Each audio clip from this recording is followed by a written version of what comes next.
You're listening to the ESO Network, your station for all things geek. Hold on to your hats. This is episode 50 of the Soul Forge podcast.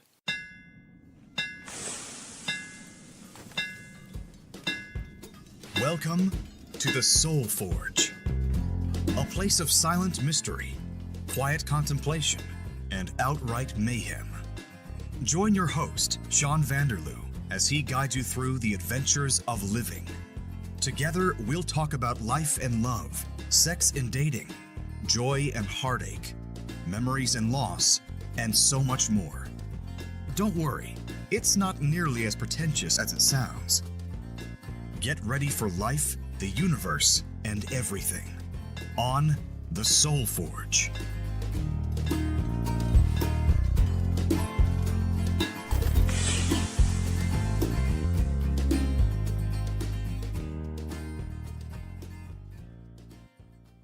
Hey folks, I'm your host, Sean Vanderloo. This is episode 50.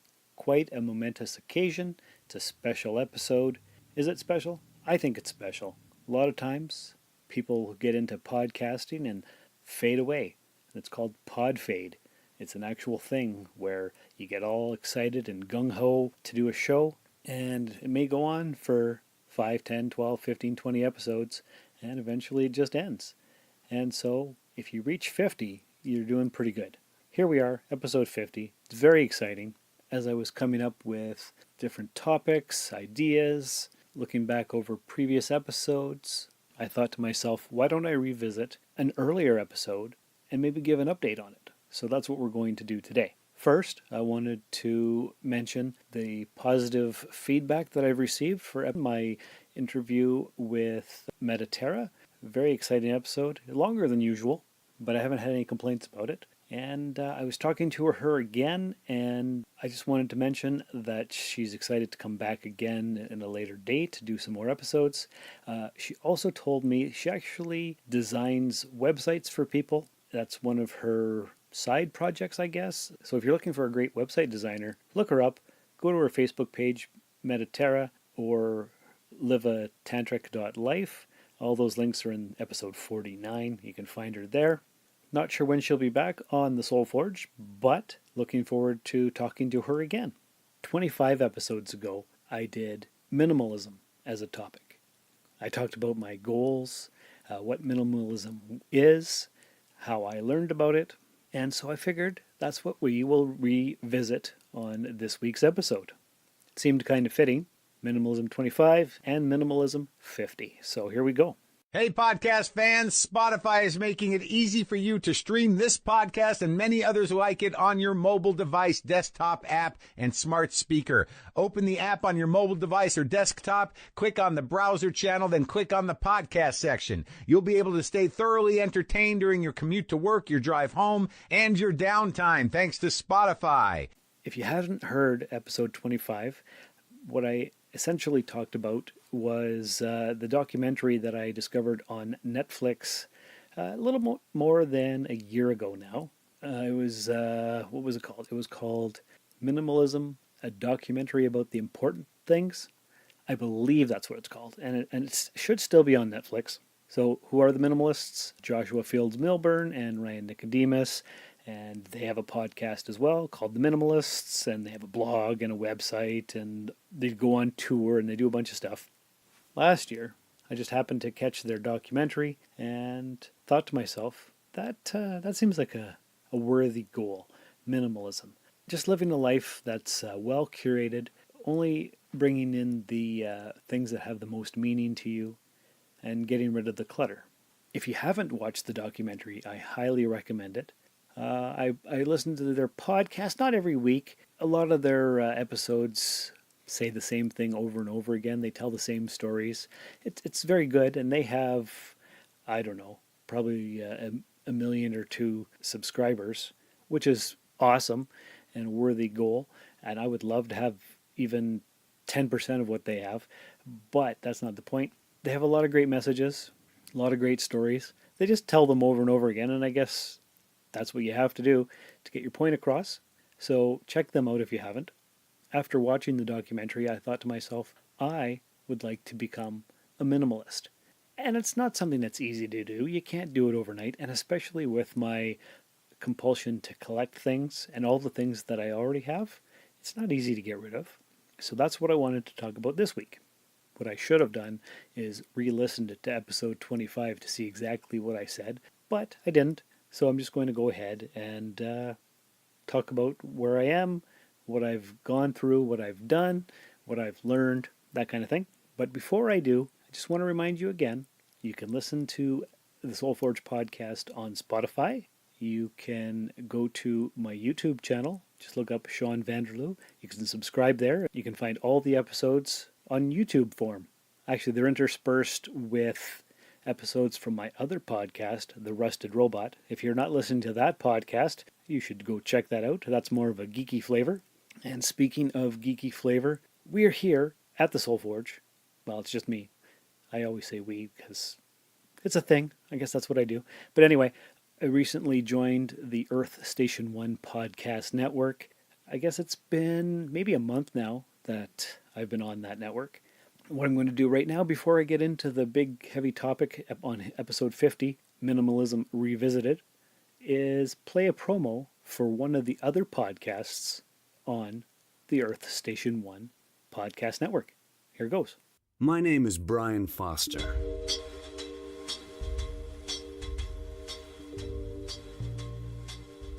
Everything you know is wrong. Got that? Now, the reason that I'm calling is because I have begun to suspect you don't have any ladybugs in your freezer. Hey cuz, Roy here. So about your car. The darkness was never empty.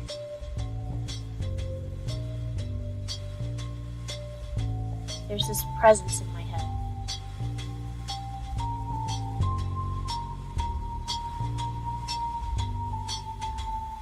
But I'm pretty sure that the book was confiscated by cats.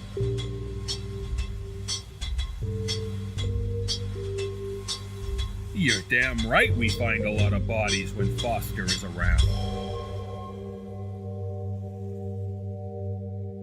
And some people call me the Night Blogger. All right, so definitely go check out the podcast that I just played the promo for.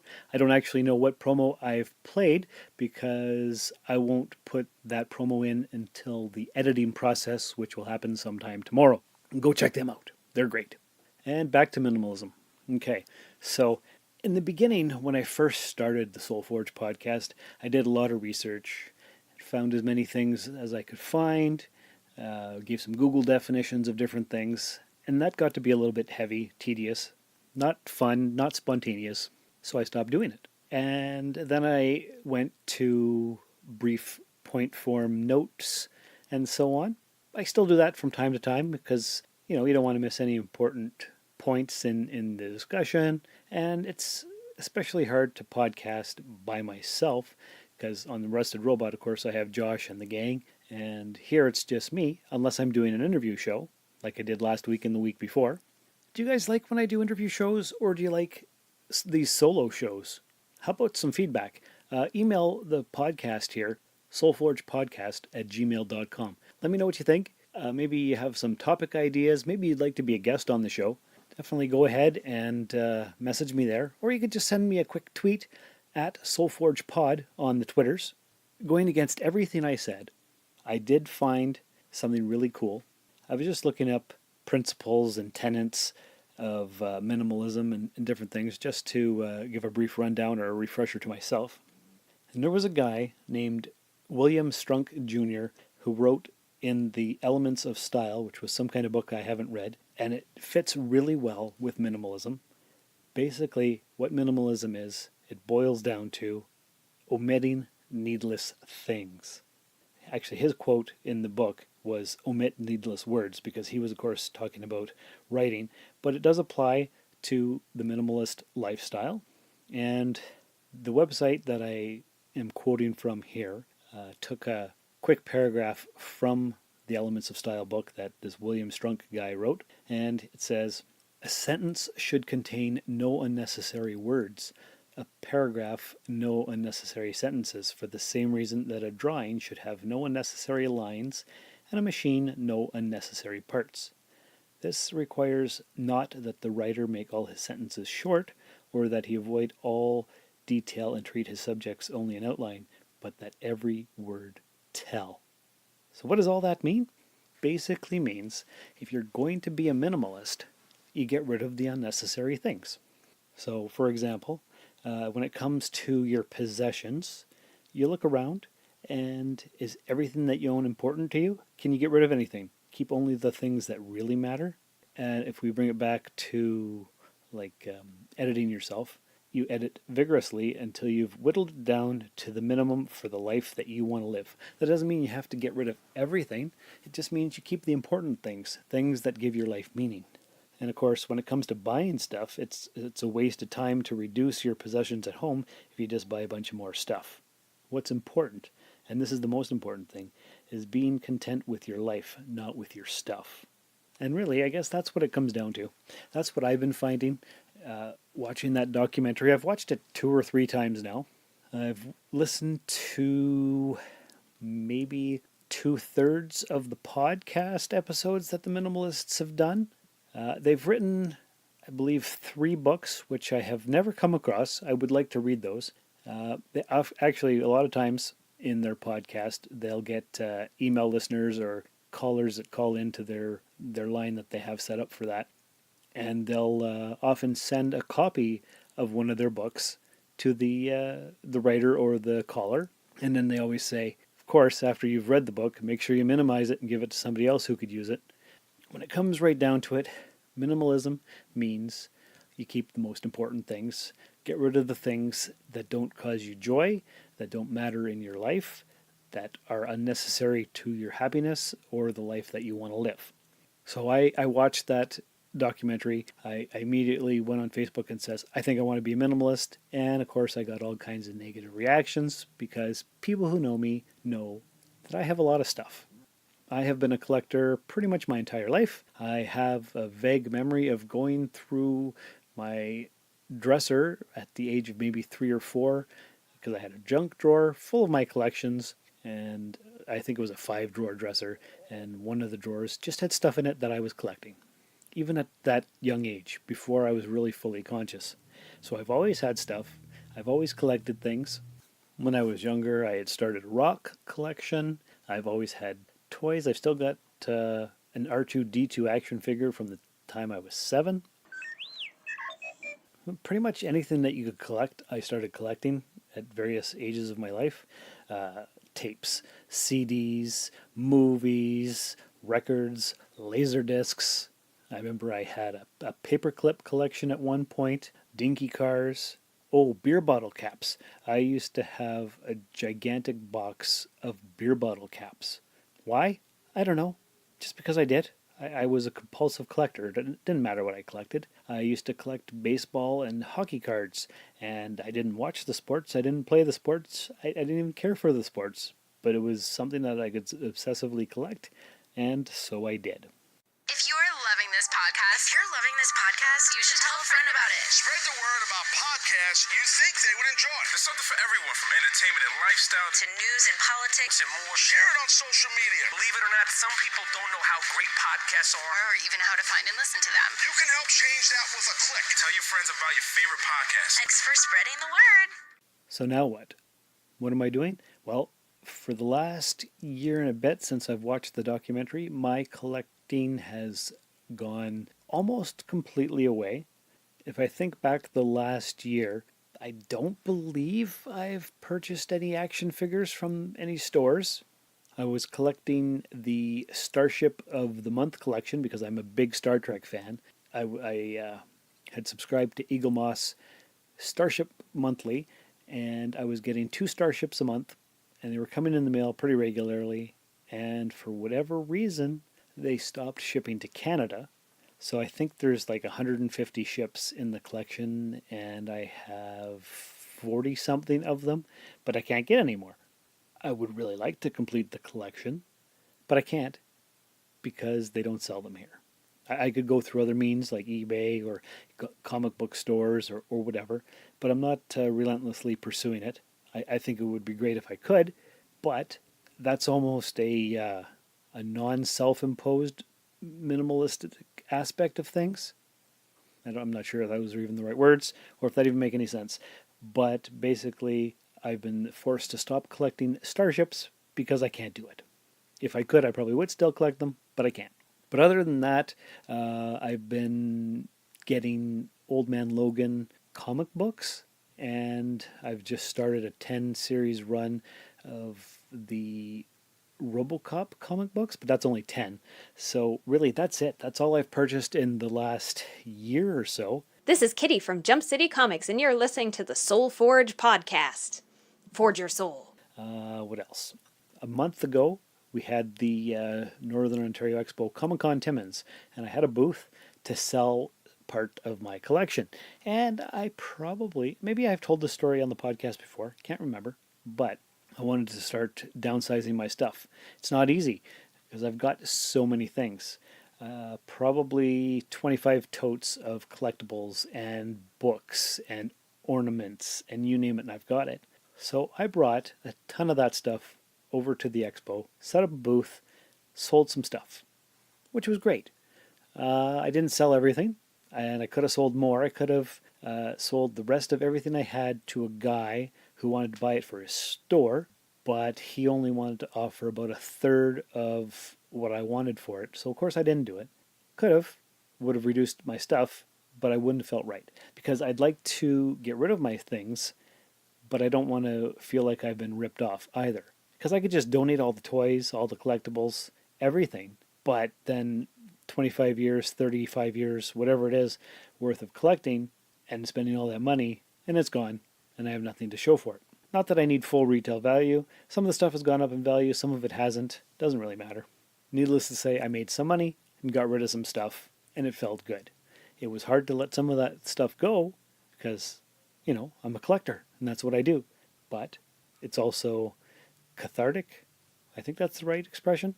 It feels good to let go of things, make room in my life for the important things, just the things that make me happy. Because really, all the stuff that I've collected, I thought it was to make me happy. It was to fill a void in my life, a need of some kind that I had, because the stuff was supposed to make me happy. And of course it doesn't, because I've moved so many times and I've had to carry this stuff from one house to another, and it becomes more of a burden than anything. Same with books. I thought I would start collecting books when I was about 18 or 19 years old because I wanted to be intellectual. And I figured if I had books to prove that I was smart, that would make a lot of sense and it would impress people. But really, when it comes right down to it, books are heavy. And you read them once. Very, very rarely have I ever read a book twice. So why have I got all this stuff? I don't know. Because I don't like to lend my stuff out, so that doesn't make any sense either. So I got rid of some books as well. Not all of them. And the minimalists do say that you can have a collection. Their, of course, opinion is that a collection is just a well-organized hoard. But they say if something makes you happy, keep it. You can still be a minimalist and have a collection of some kind. Like if you have a bunch of CDs, of course you could put all that on. That's their big thing too. Take your physical media and digitize it. You've got all these pictures, put it on a thumb drive, put it on a hard drive, put it in the cloud, whatever.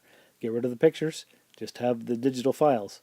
You have all this music, get rid of your 100 CDs and put it on the cloud, in iTunes, whatever. And you do reduce a lot of clutter that way. I find though that I can't read a book on an e-reader. It just doesn't feel right to me. I've tried it, I don't like it. But back to getting rid of my stuff. I did get rid of a bunch of stuff at the expo. I haven't collected anything else in the last year really, although this past weekend was the May long weekend. I went to the Sioux. I went to a store called Vintage Games and Junk, and it is the store of my dreams. I have always wanted to own and operate a store like this. I could have spent a fortune there. He's got antiques. He's got vintage toys. He's got old records and comic books. He's got old cabinets. He's got action figures from the 60s, 70s, 80s, 90s, carded, some loose ones, you name it, and it's there. Vintage consoles. There was an Atari console for $75. Could have bought that. Could have bought a bunch of Star Trek action figures still in the card to round out my collection. I didn't buy anything there. Very proud of myself. It was not easy, but it's a step in the right direction. The one thing I did do was I went to EB Games and I did buy 2 Star Trek Tiki mugs because they were on sale. And I can justify it because they are cups that I could drink out of, and they're fancy. One looked like the alien, the Gorn, and one looked like the Borg. If you don't know what that is, it doesn't really matter that much. They're just cool cups that are collectible, and they were on sale, and I like them.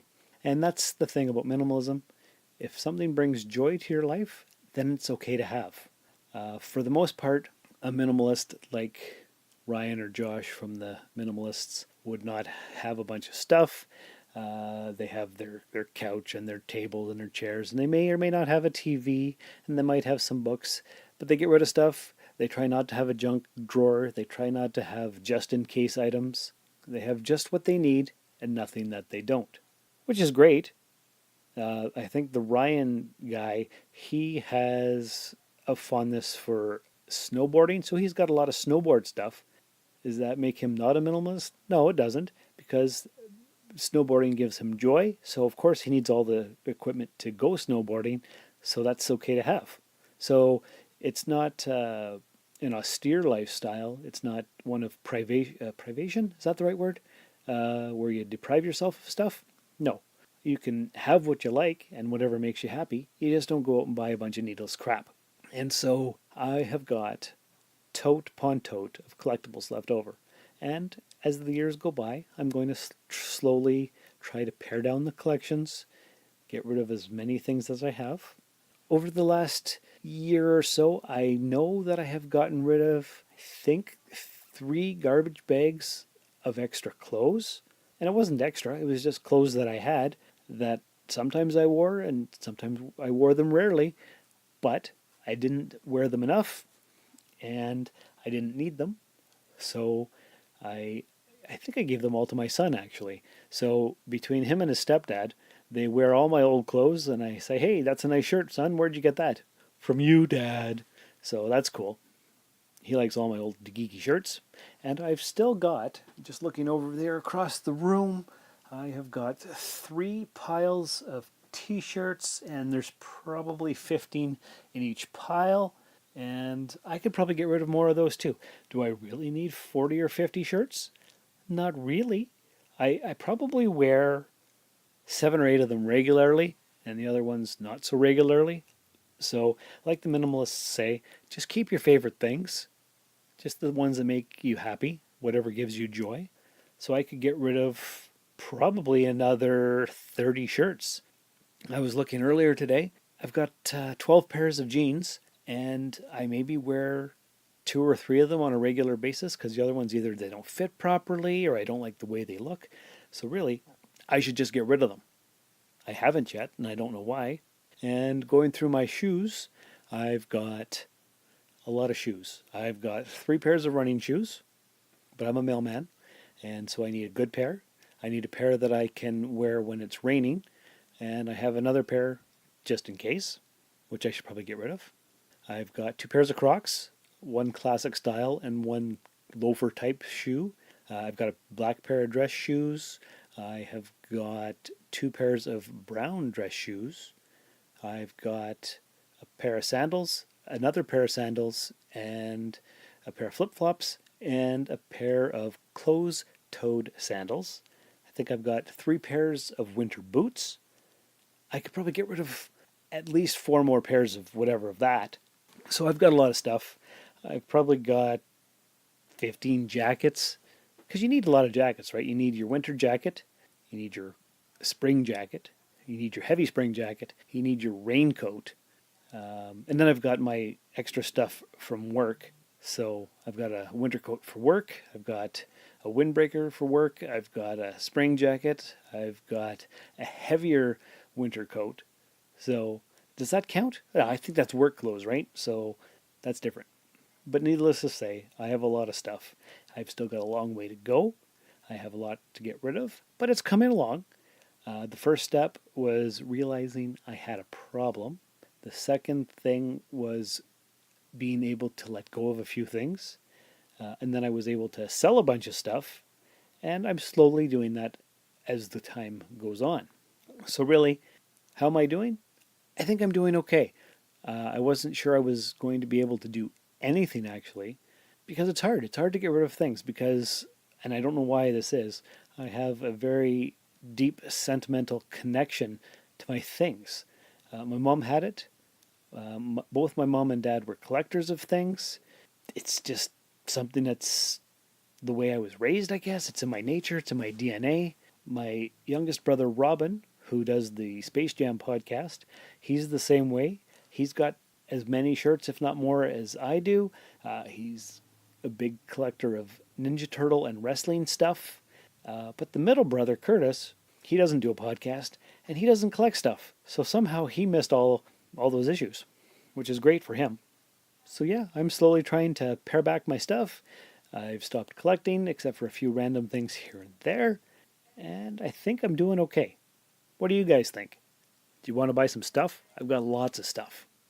After the expo was over and I brought the remaining stuff that I didn't sell, I took pictures of it because I was going to put them online. I haven't yet, but just looking through my phone just to tell you some of the things that I have got Star Trek First Contact Borg-shaped bubble bath. And this is from a movie that came out in 1996. It's still got the liquid in it. It's a character from the show, and it's bubble bath. And I've got it, and I'm willing to sell it. I've got vintage Battlestar Galactica stuff. I've got all kinds of action figures in the card, in the packaging. I'm trying to sell DVDs. I have got a mouse from Star Trek, the Next Generation, a Type 1 phaser mouse, but it doesn't fit most computers now because it's not USB. It's the other way. Remember with the round thing with the little pins in it? It's that. So I've got that. I've got a disc holder for floppy disks. They don't make floppy disks. They haven't for years. What else? I've got little starships. I've got vintage action figures. An LCD video game still in the package. I've got talking action figures. Lots and lots and lots of action figures, actually. I've got micro machines. I've got some model kits.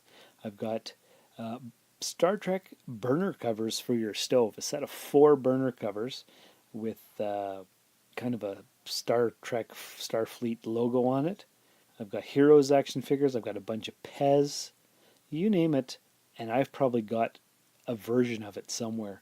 And I need to get rid of stuff. If you guys know anybody who really wants to start a collection, let me know. Drop me a line. I've got so much here that I would be willing to part with. I've got so many books. I've got maybe 15 or 20 matchbooks from Star Trek The Motion Picture, which came out in 1979. And these are unused matches. Why do I have them? Because I bought them on eBay, because I'm silly. I've got a Star Trek telephone. I've got a Captain America 75th Anniversary metal replica shield. So many different things. I'm willing to part with almost anything. One day I would like to have a collectibles room and have a bunch of prices on it. And when people come over and they say, oh, I'd like to have that. Well, there it is. Make an offer. That kind of thing. But that would require a larger space and have all my stuff out. And really what I'd like to do is just sell it all. Get rid of everything. Start over fresh. That's not easy.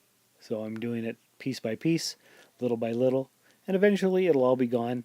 And then maybe I'll save all that money and take a fancy trip. I don't know. Will I do that? That would be great. I haven't ever been anywhere, so who knows? Time will tell. So anyway, this has been episode 50 of Soulforge Podcast. Just a bit of a minimalist update, refresher course for you guys, how far I have come, where I am in the life cycle of my minimalist journey, some of the things that I've learned, and that kind of stuff. So I hope you learned some things. I hope I've helped you out in at least a little bit of a way. And if I haven't, maybe I've entertained you with my rambling. I remember I said I didn't take any notes. I'm just going off the cuff here. So I've got a bunch of cool ideas for the next few upcoming episodes. Hopefully they all come together. So anyway, if you would, tell your friends about the podcast. Go to Facebook if you're on Facebook and like the SoulForge podcast page. I've been posting a lot of inspirational quotes, funny sayings, that kind of thing. Of course, all the podcast links are up there. Spread the word. If you could leave a review and a rating in the podcatcher of your choice, maybe Apple Podcasts, iTunes, Podbean, whatever you have there, it helps people learn about the podcast. And gives ratings. Good ratings, 5-star reviews are always welcome and appreciated. What else can I tell you? That's really about it. Maybe check out the other podcasts on the ESO network. Check out my other podcast, The Rusted Robot. Just live a meaningful life. Try to be happy. Do what makes you happy. Do the best you can. And I'm going to leave you with my standard. And remember, when you know how to listen, everybody is the guru. This has been another episode of the SoulForge Podcast. Contact the show by emailing soulforgepodcast@gmail.com or by tweeting SoulForgePod on Twitter. Visit us at soulforgepodcast.com, and remember, the best way to show your support is by leaving a 5-star review in the iTunes Store. And, if you would, please check us out and like us on Facebook. The SoulForge Podcast was written, produced, scored, edited, engineered, and directed by Sean Vanderloo. Find me on Twitter and Instagram at Darth Vaderloo. For more great content, you can listen to my other podcast, The Rusted Robot. Thanks for stopping by the Forge. We'll keep the fires lit until your next visit. I could do this all day. This has been a broadcast of the ESO Network. Be part of the crew and help support our shows by donating to our ESO Patreon or by shopping through Amazon.com or the TeePublic Store, which can all be found at www.esonetwork.com. The ESO Network, your station for all things geek.